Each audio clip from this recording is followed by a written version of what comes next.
ตอนนี้เรากำลังหาทานหมอเนาะทุกคน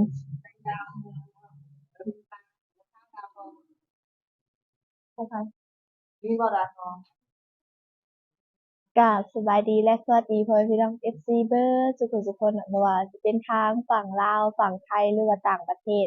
สาวสว่างก็ขอยินดีต้อนรับเข้าสู่ช่องสาวสว่างชาแนลทุกคนมื้อนี้ก็มาพบมาพอกับสาวสว่างเนาะตอนนี้ก็เป็นบรรยากาศช่วงวันเที่ยงๆทุกคนตอนนี้ก็เนาะเพราะว่าเผื่อเฮามาฮอดก็อยากเที่ยงแล้วทุกคนก็บ่ว่าหลายยายห้างเนาะทุกคนเนาะมื้อนี้ก็คือพอพี่น้องได้เบิ่งคลิปเมื่อวานนี้เนาะก็คือเมื่อวานนี้สาวสว่างไปตลาดเนาะแหละบัดนี้น่ะเฮาหน้ามืดบัดนี้หน้ามืดแล้วก็สิเล่าอาการมันให้ฟังทุกคนน่ะก็คือหน้ามืดแล้วก็เวียนหัวแล้วก็แล้วก็กล้ามเนื้อเฮาน่ะมันอยากอ่อนแรงหั้นนะแบบหายใจก็แบบหายใจฝืดๆนะทุกคนแบบหายใจบ่ทั่วท้องเลยหั้นนะ จาวจวงก็เลย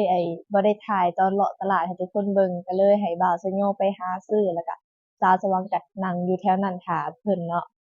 ตอนแรกก็ว่าสิหาซื้อยาดมมาดมตอนอยู่ตลาดนะหาแล้วแต่มันบ่มีร้านทุกคนเลยมีร้านแต่ว่าอยู่นอกตลาดอยู่ไกลอยู่ในตลาดนั้นบ่มีจาวจวงก็ได้นั่งเฮิงเติบแล้วมันก็จังไข้ขึ้นหน่อยหนึ่งแล้วก็พากันกลับบ้านมาเลยบัดนี้ก็มาถ่ายคลิปอยู่เรือนต่อ ก็คือมันวูบมาเลยนะทุกคนตอนตอนที่เช้าสว่างถ่ายคลิปอยู่ตลาดนะตอนนั้นกับฟื้นเลยทุกคนเลยมันยังบ่ทันหน้ามืดแฮงปานใดตอนนั้นนะก็คือยังหน้าอยากหย่อๆอยู่ตอนนั้นนะก็คือตอนนั้นนั้นเริ่มหายใจบ่ออกตอนนั้นนะทุกคนเลยหายใจแบบบ่ทั่วท้องนะคือปกติเขาก็หายใจปกติเนาะแต่ว่าตอนนั้นนะมันสิเริ่มหายใจบ่ทั่วท้องเขาก็เลยให้บ่าวซิโยก็เลยปรึกษากันว่าถ่ายแต่เท่านี้พอว่ะก็เลยเมื่อถ่ายต่ออยู่เฮือนเพราะว่าบ่ไหว้ตาสว่างนั้นบ่ไหว้ทุกคนเลยเพราะว่ามันวูบมากแล้วก็แบบมันแบบสิบอกจะได้แบบมันบ่มีแรงเลยหั้นนะทุกคนมันต้องได้นั่งหรือว่าได้นอนเซาเมื่อยหั้นนะเพราะว่าตอนสาวสว่างนั่งอยู่หั้นน่ะเด้อแบบแขนขาสั่นเด้อมันเมื่อยหั้นนะทุกคนแบบคือกล้ามเนื้อบ่มีแรงหั้นนะนั่งซื่อๆก็ยังบ่มีแรงทุกคนเอ้ยคือแบบบอกบอกก็บ่ถูกเนาะก็คือน่าจะเป็นลมหรือว่าวูบมาแบบวูบมาสักพักเลยแล้วเราก็ได้ไปบาซิโยซื้อแล้วเราก็ได้ไปซื้อยาดมมาดมกับไข้ขึ้นหน่อยหนึ่งเนาะกลับมาเฮือนก็ยังมีเมื่อยๆปวดหัวหนักหัวอยู่แต่ว่าก็ไข้กว่าตอนอยู่ตลาดนี่มีหลายอาการเลยทุกคนเอยแต่ว่าตอนฮอดเฮือนแล้วนี่ก็มีแค่อาการปวดหัวแล้วก็วินหัวหน่อยหนึ่งแต่ตอนเราอยู่ตลาดนี่มันสิมีปวดหัววินหัวแล้วก็บ่มีแรงหายใจบ่ทั่วท้อง แล้วก็เจ็บหัวพร้อมทุกคนเลยก็คือต้องได้นั่งได้เศร้าอยู่หันเลยเนาะจาวสว่างก็บ่ฮู้แนวเฮ็ดเนาะทุกคนแล้วจาวสว่างก็ได้แต่นั่งอยู่หันแหล้วเนาะนั่งท่าบ่าวไซโยไปซื้อเครื่องเนาะโดยก็เนาะมื้อนี้เราก็เลยได้มาโรงหมอทุกคนเลยพ่อกับแม่สาวสว่างก็สิมาแต่ว่าเพิ่นมาตามหลังเนาะสาวสว่างกับบ่าวไซโยกลับมาก่อนเพราะว่าเอ่อยันมันสวยกว่านี้ก็ยันแบบคนไข้หลายเนาะเราก็เลยมาก่อนนี่ตอนนี้สาวสว่างก็อยู่โรงหมอทุกคนเลยบรรยากาศอ้อมๆก็เงียบสงัดเลยทุกคนเด้เพราะว่าเป็นโรงหมอเนาะสิส่งเสียงดังก็บ่ได้เด้อทุกคนเอ้ยไปเดี๋ยวสาวสว่างก็สิพาไปหาท่านหมอไปเลยเนาะตอนนี้เราก็อยู่โรงหมอไปตึกได้ละบัดนี้ข้อยสาวสว่างก็บ่เคยมาเนาะทุกคน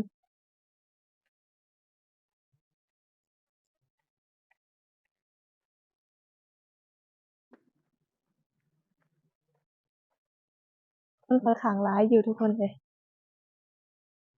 ตึกใดนี่ตึกนั้นบ่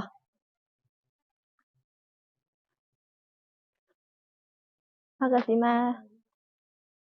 เราก็บ่ฮู้ว่าเพิ่นสิให้ถ่ายหรือบ่ทุกคนเนาะเพราะว่าเราก็ยังบ่ได้ทันได้ถามเพิ่นเข้านี่ไปหั้นเนาะเราก็ยังบ่ได้ทันถามเพิ่นซ้ำเดี๋ยวก็สิไปถามเพิ่นเบิ่งว่าเพิ่นให้ถ่ายหรือบ่เพราะว่าเราก็มาเทื่อแรกโดยเนาะตอนนี้เราก็ได้แพทย์เพิ่นก็ได้เขียนขึ้นไปตรวจพยาธิให้สาวสว่างเนาะแต่ก็ยังบ่ทันได้ตรวจเนาะทุกคนเนาะแล้วก็ยังบ่ได้ถามท่านหมอเพิ่นซ้ำว่าให้ถ่ายคลิปหรือบ่เนาะเดี๋ยวเราก็สิไปถามเพิ่นก่อนเนาะ แต่ว่าตอนนี้เราก็ได้ตุนตรวจพยาธิมาแล้วก็เดี๋ยวสิไปกวดกันก่อนเนาะเดี๋ยวก็สิอัปเดตอาการให้พ่อแม่พี่น้องเบิ่งถ้าสมมุติว่าเพิ่นบ่ให้ถ่ายคลิปเนาะ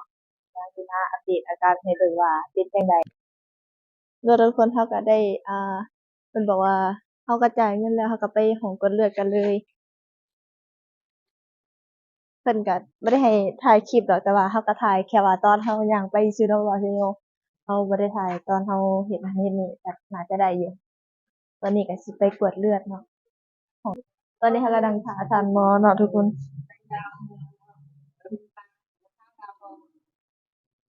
ใช่ค่ะมีบ่ล่ะอ๋อ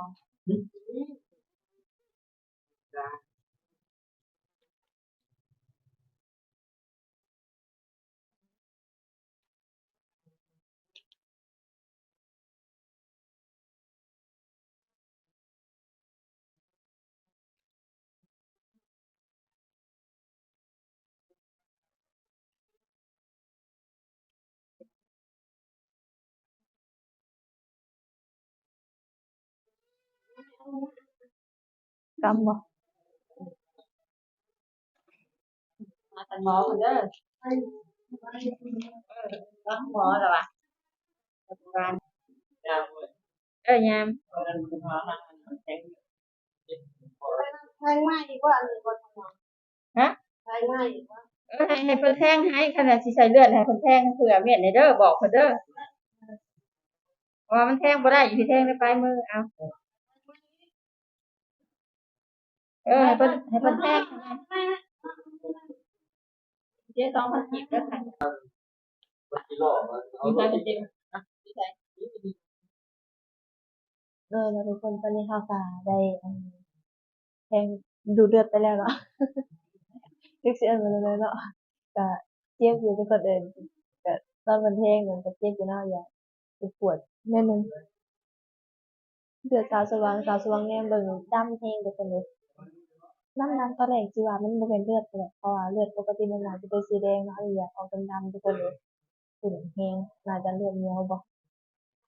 สาวสว่างแนมเบิ่งโอ้สิว่าน้ำโค้กเลยทุกคนเลย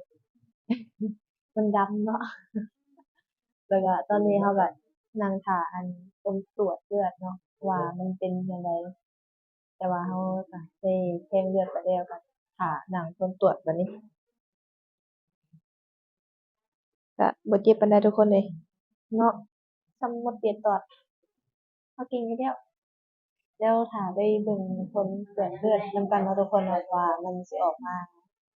โดยเนาะทุกคนตอนนี้สาวสวรรค์ก็ได้ไปตรวจเลือดแล้วก็ผลตรวจเลือดก็ออกมาเนาะแล้วก็เราก็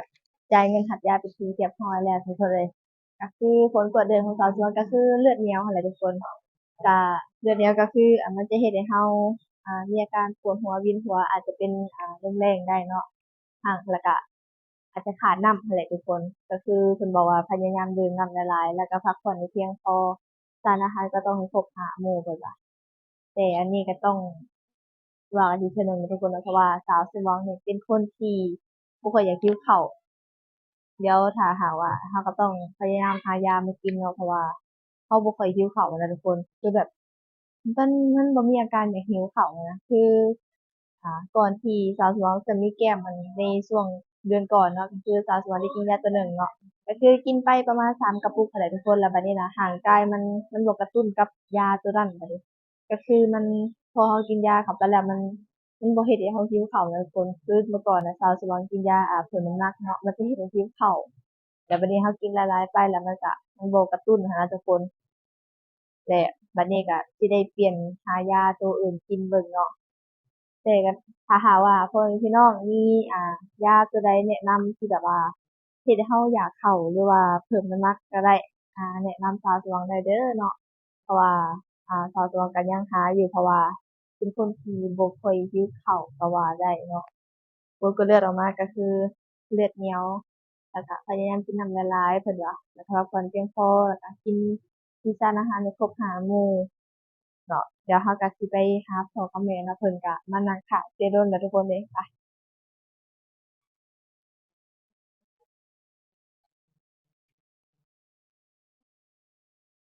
ตอนกดเลือดก็กั้นใจอยู่เด้อทุกคนเลยว่าสิเจ็บบ่เจ็บบ่วะ แม่เอาไปซื้อไอติมป้าทุกคนเพิ่นถือผ้าถือเสื้อถือหมอนมา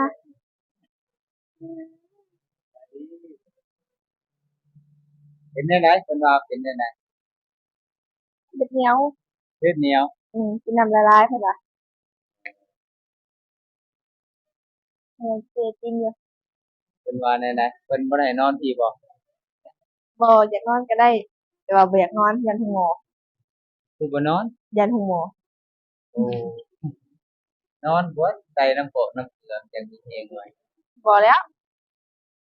เป็นนี่ไรได้สบายดีซี่นะมาดมเลยโดยสบายดีอาการก็บ่ได้มีหยังหลายก็คือเลือดเหนียวพักผ่อนบ่เพียงพอพอรู้เพียงพอแล้วก็กินน้ำละลายกินข้าวละลายเพิ่นว่าเพิ่นบอกค่ะเมื่อกี้นี่ถามหมอเพิ่นก็เอิ้นให้ไปบอกวิธีการกินยาเนาะทุกคนเนาะเพราะว่ายาแต่ละตัวมันก็กินบ่คือกันเนาะเพิ่นก็ได้เขียนมาแต่ละอย่างก็กินเวเม็ดลาเช้าแรงเช้าซื่อติบ่นี่เวลาแจ้งเพิ่นว่าอันนี้2เม็ดเวลาแจ้งก็คือตอนเช้าเนาะหลังจากหลังอาหารอันนี้ก็ตรงบ่เนี่ย2 สอง2เช้าแรงบ่เช้าแรงนั่นอ่าล่ะอันนี้เช้าแรงเนาะทุกคน2บวกเช้าแรงบ่วงแค่นี้อ่านยากมันหนังสือทันบ่ทุกคน ฮัลโหล อันนี้ก็2เม็ดเช้าแรงทุกคน สองบ่วงน่ะเป็นยานะอืม2บวง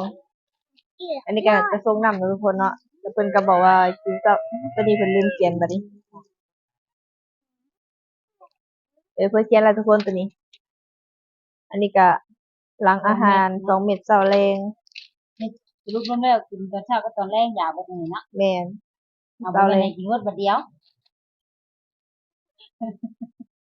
เราจะกินไว้บัดเดียวว่าจ้ะ ให้กินเนาะอยากว่าสิดีแห้งนอกตื่มอาจจะแม่นทุกคนเลยเนาะตอนนี้เราก็ได้จ่ายค่าหยอกค่ายางบประมาณก็น่าจะบ่ได้บอกพ่อแม่พี่น้องเนาะเพราะว่าทางโรงบาลเพิ่นก็หมอเพิ่นก็บ่ได้ให้ถ่ายเนาะแล้วก็งบประมาณในการไปตรวจจ่ายค่านู่นค่านี่ก็ย้านทางหมอเพิ่นก็น่าจะบ่อนุญาตอยากให้ออกสื่อปานใดเนาะทุกคนก็ถือว่าก็เบิดบ่ได้หลายปานใดเราไปกวดมาแล้วก็เพิ่นว่าก็บ่ได้เป็นหยังหลายเพิ่นก็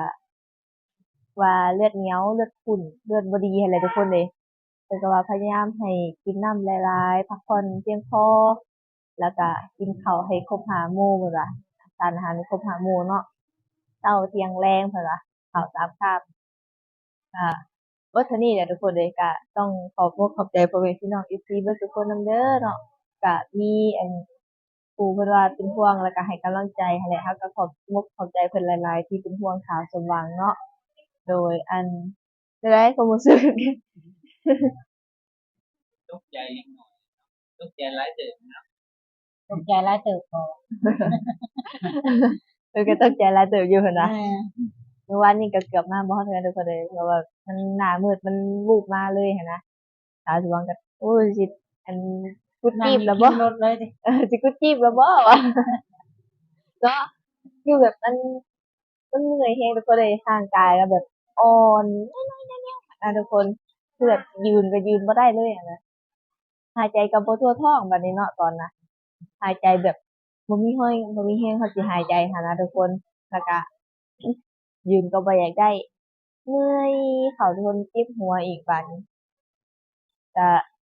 มีเท่านั้นแหละเพิ่นบอกว่าเลือดบ่ดีก็พยายามกินข้าวกินน้ำแล้วก็พักผ่อนเพียงพอหั้นแหละก็มีเท่านั้นหั้นแหละทุกคนเลยแล้วก็ได้ไปกดเลือดมาก็รู้แล้วสาวสว่างเป็นเลือดกรุ๊ป A บัดนี้ทุกคนหลังจากที่อันสาวสว่างก็สงสัยอยู่ว่าเจ้าของนี่เลือดกรุ๊ปหยังว่ะเวลาเห็นเขาเจ้าโพสต์เฟซเนาะว่าแบบทักหาคนบริจาคเลือดนะสาวสว่างอยากก็ ว่าตัวเองกุ๊บเลือดอย่างนี้แม่นมื้อนี้ก็ได้พูดแล้วว่าตัวเองเลือกกรุ๊ป A ทุกคนเอ้ยกุ๊เนาะบเอบอกแม่นเจ้าก็กรุ๊ป B เพราะกรุ๊ป B เลือกกรุ๊ป A บัดนี้ทุกคนอ้าว ก็หยอกเด้อเนาะ แม่บ่จักว่าเลือดกรุ๊ปหยัง แม่นแม่เพิ่นก็ยังบ่ฮู้ว่าเพิ่นเลือกกรุ๊ปหยังทุกคนเลยโดยเนาะทุกคนสาวสองก็ต้องขอบอกขอบใจหลายๆเด้อทุกท่านที่เป็นห่วงแล้วก็ให้กำลังใจสาวสมหวังเนาะผลกวดมาแล้วมันก็บ่ได้ร้ายแรงปานใดเนาะก็มีแต่กินน้ำหลายๆแล้วก็พักผ่อนเพียงพอหั้นแหละสาวสมหวังก็สิพยายามพักผ่อนเพียงพอเนาะทุกคนเนาะเพราะว่าเราก็ตอบคอมเมนต์ FC หั้นแหละเนาะก็เลยได้นอนดึกแหน่แต่ก็เพื่ออนาคตตัวเองเนาะเราก็ต้องสู้ต่อไปหั้นแหละเนาะโดย มาฮอดบ่นี้สาวสว่างก็สิได้ขอตัวลากลับไปเรือนแล้วทุกเอ้ยเพราะว่ามานี่ก็เพิ่งเติบแล้ว เนาะ แม่นตัวกับแม่ก็นั่งท่าแต่เฮิงแล้วก็สิได้พาเพิ่นไปแวะกินข้าวแล้วก็พากันเพื่อนๆบัดนี้ทุกคนโดยมาฮอดบ่นี้ก็ต้องขอบอกขอบใจทุกท่านเนาะที่เข้ามาเบิ่งมารับชมมาให้กำลังใจสาวสว่างแล้วก็ถ้าหากว่าสาวสว่างว่าผิดพลาดประการใดหรือว่าผิดประการใดก็ต้องกราบขอโทษขออภัยนำเด้อเนาะ โดยมาฮอดมื้อนี้สาวสวยกับครอบครัวก็สิได้ขอตัวลาไปก่อนเนาะไว้พบกันใหม่ในคลิปหน้าสาวสวยกับครอบครัวก็สิได้กล่าวคำว่าสบายดี สวัสดี